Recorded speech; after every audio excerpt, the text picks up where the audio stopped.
Cette vidéo vous est présentée par la boutique liloJeux.ca, un service personnalisé par une équipe de passionnés d'ici.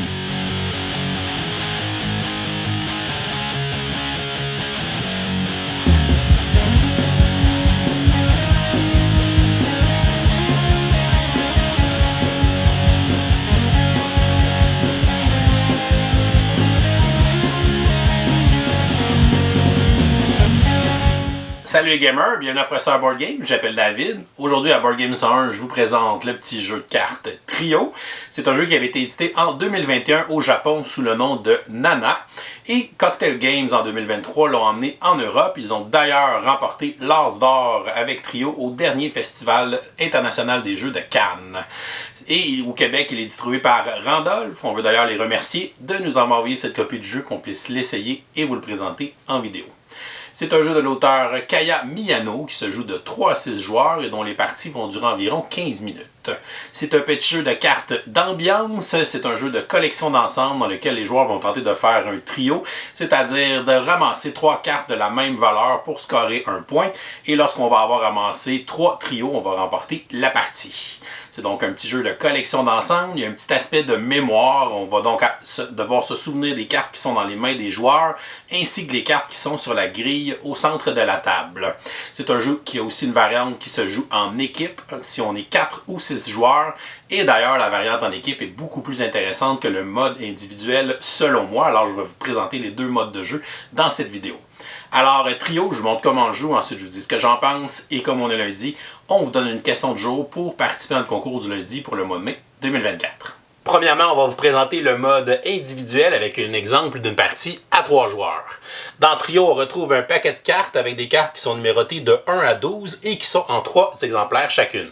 On va donc commencer par prendre toutes les cartes et de les mélanger ensemble pour former la pioche de cartes.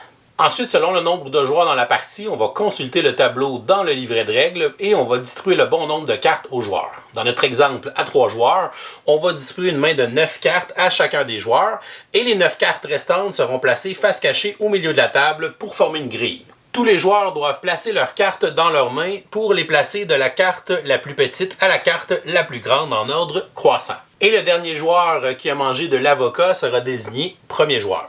Une partie de trio se joue à tour de rôle. Les joueurs vont tenter de compléter un trio pour marquer un point et le premier joueur à se rendre à 3 trios va remporter la partie. À son tour de jeu, un joueur va tenter de révéler des cartes identiques pour former un trio.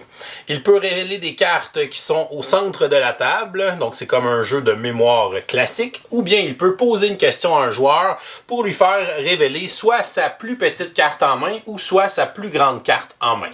Par exemple, un joueur pourrait décider de révéler la première carte de la grille ici. On va la révéler à tous les joueurs. C'est une carte de valeur 1. Il va ensuite décider de demander au joueur qui est ici de révéler sa carte la plus petite. Donc, le joueur qui est ici va révéler sa carte la plus petite en main, qui est aussi une carte de valeur 1. Comme c'est une carte identique, le joueur pourra continuer et va tenter de révéler une troisième carte pour compléter son trio. Si jamais ça avait été une carte différente, cela aurait mis fin à son tour de jeu et on aurait retourné les cartes à leur propriétaire ou face cachée dans la grille centrale. Et finalement, le troisième 1 est dans sa main, donc il va demander à lui-même de révéler sa plus petite carte. Et il va révéler le troisième 1, complétant ici un trio. Il va donc prendre toutes les cartes pour former le trio dans sa zone de jeu devant lui, ce qui lui fait marquer un point.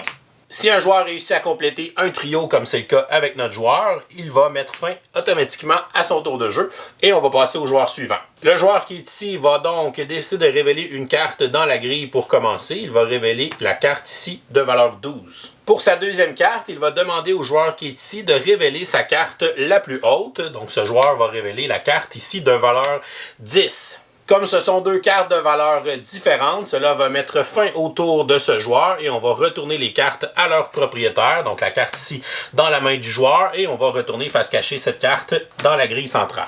Et on va ensuite passer à l'autre joueur et on va continuer d'alterner les tours de jeu jusqu'à temps que la fin de la partie se déclenche. Il y a deux façons de remporter la partie. Si jamais un joueur réussit à ramasser 3 trios différents, à ce moment-là, il va remporter la partie immédiatement.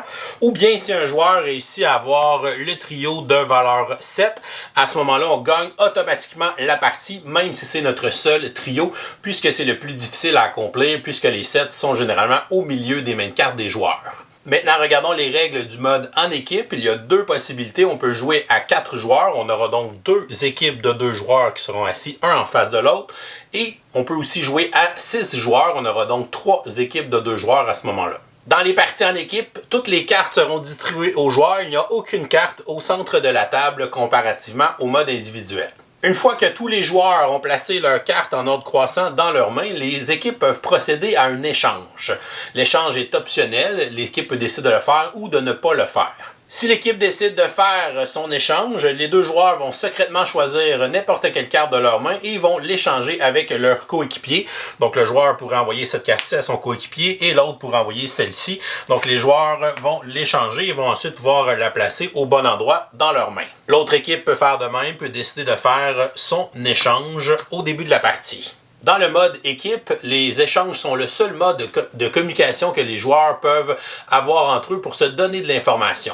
Les joueurs ne peuvent donc pas communiquer avec leurs coéquipiers pour parler de l'identité des cartes qui sont dans leurs mains, donc le nombre de cartes de chaque chiffre qu'on a ou les chiffres qu'on a ou pas.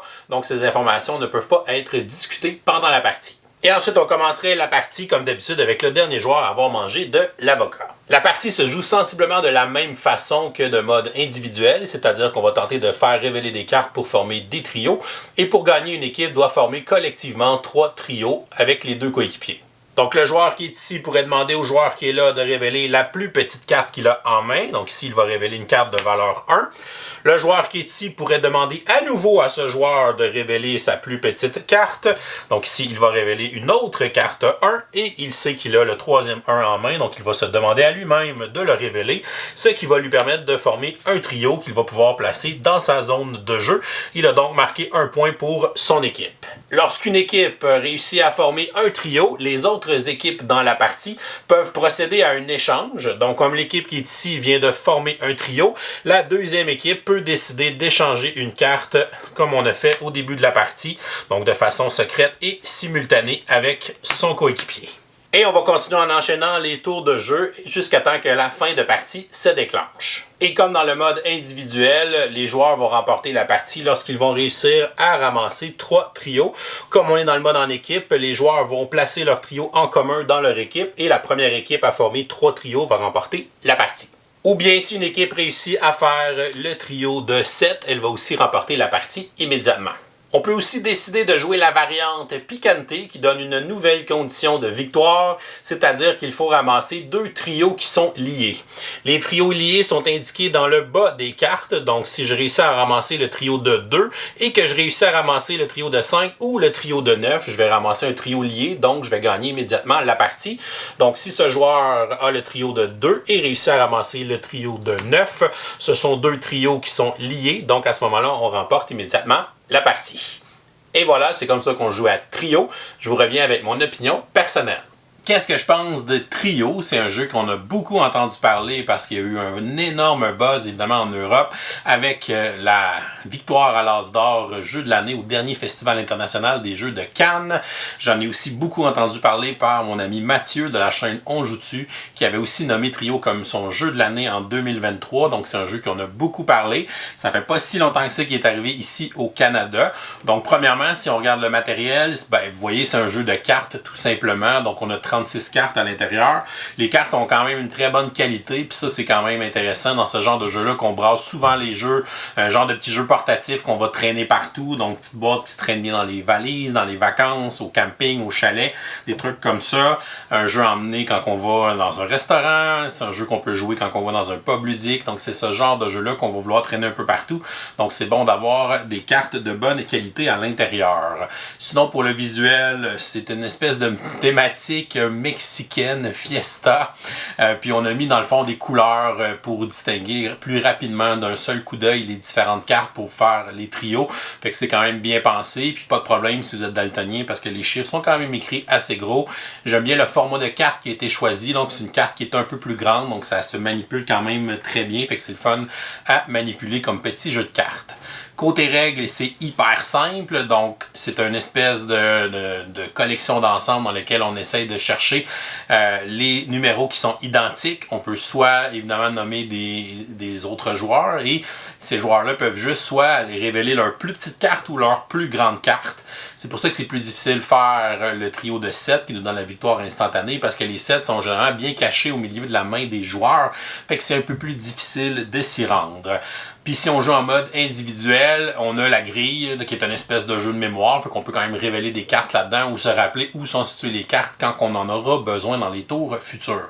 Fait que c'est un jeu qui a très peu de règles, c'est facile, c'est un jeu qui est accessible, c'est un jeu que tu peux montrer à des plus jeunes, c'est un jeu que tu peux jouer comme petit filler en fin de soirée, c'est un jeu que tu peux jouer de style party game quand tu vas dans une sortie dans un pub ludique. Fait que c'est un jeu qui est quand même assez versatile. Puis on n'a pas besoin d'avoir vraiment des joueurs de jeux de société pour comprendre le fonctionnement de ce petit jeu-là. Fait qu'un petit jeu de cartes très passe-partout. Les parties sont très rapides, c'est honnêtement 10-15 minutes une partie. C'est rare qu'on va en jouer juste une. C'est le genre de jeu qu'on peut enfiler 2-3 parties facilement, puis ça a pris à peine une demi-heure. Fait que c'est quelque chose qu'on peut faire parce qu'on veut prendre notre revanche. Quelqu'un a gagné, on veut essayer de le détrôner, ou si on joue justement en équipe, on veut essayer de rechallenger les autres équipes. Fait que c'est pas rare qu'on va jouer 2-3 parties de trio, une à la suite de l'autre. Les règles du jeu dans l'édition qui est ici au Canada sont bilingues, donc on a à la fois le livret en français et le livret en anglais, donc on n'a pas à se casser la tête pour bien lire les règles, fait que ça c'est quand même très bien. Le livre de règles, même s'il est petit, il est quand même bien fait, bien ordonné. On a aussi les deux modes de jeu, on a la variante Picante qui nous permet de gagner en ayant des trios qui sont liés, donc des trios qu'on va dans le fond voir avec les chiffres qui sont en bas des cartes. Donc si j'ai le trio de 6 et que j'ai le trio de 1, ben c'est deux trios liés, donc je gagne automatiquement la partie. Fait que ça fait quelque chose d'autre à regarder supplémentaire si on décide d'inclure cette variante-là dans nos parties. Mais pour moi, sa plus grande force, en plus de son accessibilité, c'est définitivement le mode en équipe et préférablement à 6 joueurs au lieu de 4. Donc je trouve vraiment que c'est une autre dynamique complètement que le jeu individuel. On est vraiment ailleurs parce que là, on va ajouter aussi une dimension de bluff qui est vraiment très le fun dans ce petit jeu-là. Parce que si les autres joueurs savent que j'ai tel numéro dans mes mains, et là on fait un échange avec mon coéquipier, parce que dans le fond, une autre équipe a réussi à faire un trio, fait que j'ai le droit de faire un échange.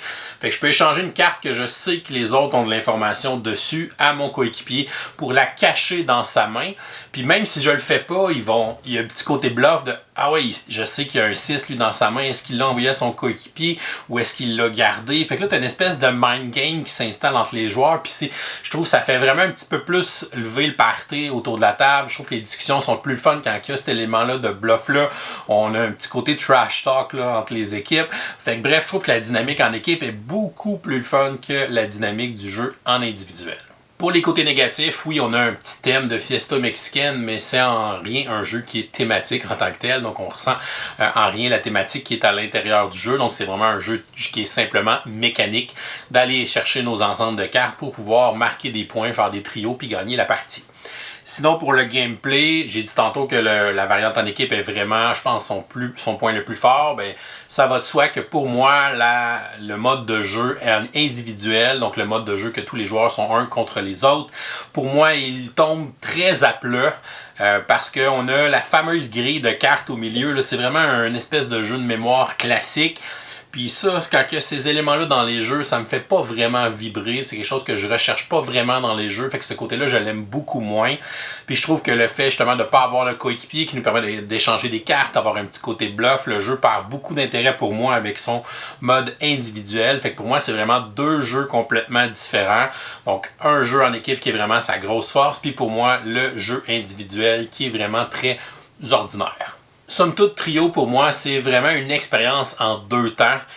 Donc c'est vraiment une expérience qui est vraiment le fun si on joue avec la variante en équipe, particulièrement si on est à 6 joueurs, donc 3 équipes de 2. Ça fait encore plus une dynamique qui est le fun, je trouve, autour de la table. Le petit côté bluff qui s'installe, on se sent un peu plus dans un jeu d'ambiance que le mode individuel qui est un peu plus axé sur la mémoire, la grille de cartes et tout ça. Puis on n'a pas d'éléments pour pouvoir justement cacher nos cartes, échanger des cartes avec les autres. Fait que pour moi, c'est vraiment deux jeux complètement différents. Un que j'ai adoré et un que j'ai trouvé plutôt très ordinaire. Donc, je vais lui donner une note de C- pour le mode individuel et une note de B+ pour le mode en équipe. Je pense que ses deux plus grandes forces, ça reste son accessibilité, le fait que c'est un jeu qu'on peut enseigner à n'importe qui, qu'on peut jouer aussi n'importe où, le fait que c'est seulement un petit paquet de cartes de 36 cartes qu'on peut traîner, qu'on peut jouer n'importe où au restaurant, au camping, en vacances, dans l'avion, etc. Fait que ça, c'est très le fun. Si vous avez des groupes de joueurs, justement, qui aiment ça, des petits jeux de cartes légers, des groupes de joueurs qui aiment des jeux comme Love Letter, comme Scout, comme Lama, donc des petits jeux de cartes ultra simples, mais je pense qu'ils entrent un peu dans ce registre-là de jeux de cartes ultra simples, ultra accessibles, qu'on peut montrer à n'importe qui, qu'on peut avoir du plaisir à jouer autour de la table, mais pour moi, ça reste le côté plaisant si on y joue avec le mode équipe. Et voilà, c'est tout pour aujourd'hui.